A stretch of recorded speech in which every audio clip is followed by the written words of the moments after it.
Hey y'all, the next couple days are gonna look really weird for my channel, but I just need you to trust me. I'll explain later. I'm back and I have one of your Let's Not Meet stories that I'm so nervous to read. This says, to the janitor that tried cornering me, let's not meet again. 3 years ago, when I was 19, I was working an office job while going to university in St. Louis. It was a part-time thing, I didn't plan on keeping it. There were 2 janitors, one woman, whom I'll call Sue for privacy, and the other was named Joseph.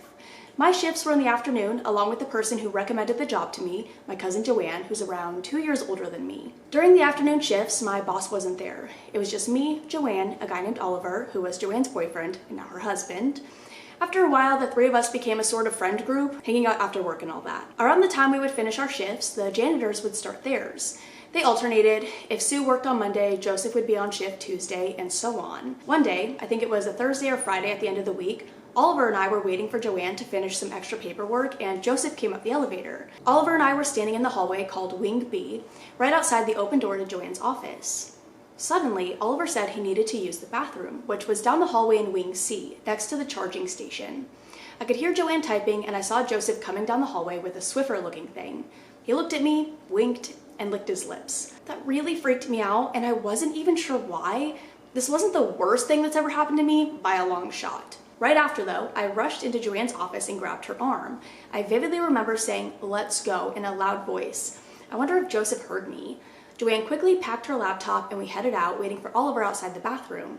Joanne was banging on the door, telling him to hurry up, and as soon as he came out, we all rushed to Joanne's car. 5 days later, I was out sick with COVID, and Oliver was in LA visiting an old friend, so Joanne was alone at the office. 15 minutes before she was set to leave, there was a knock on her office door. It was Joseph. He not only asked where I was, but then started putting his hands on Joanne's thighs and whispering suggestively. They said she kicked him. I don't know if they meant she kicked him out or if she literally kicked him.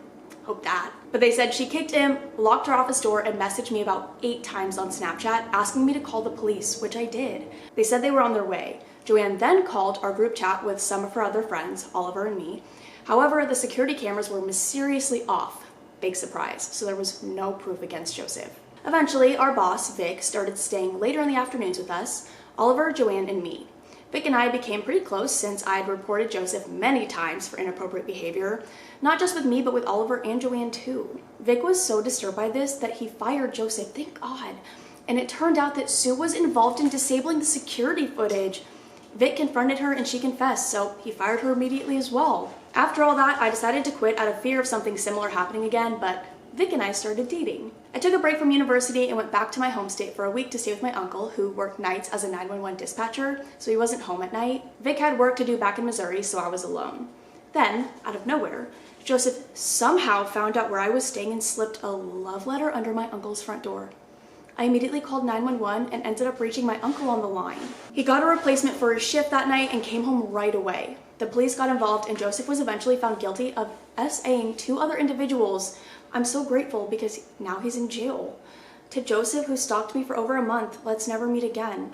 P.S. This has nothing to do with the story, but I'm excited. Vic proposed to me last week. That's insane, but happy outcome, I guess. Obviously so terrible that you had to go through that, but he's in prison, so it's fine. And you're also getting married. That's amazing. And I love that he immediately fired him because I feel like I read a lot of stories where the boss doesn't care, doesn't do anything. So you picked the right man to marry. Love that for you. But that's all I'm gonna read for now. I hope you guys enjoyed. If you have any other stories you want to share with me or the community, I will have my subreddit linked down below. And I will see you in the next one. Bye.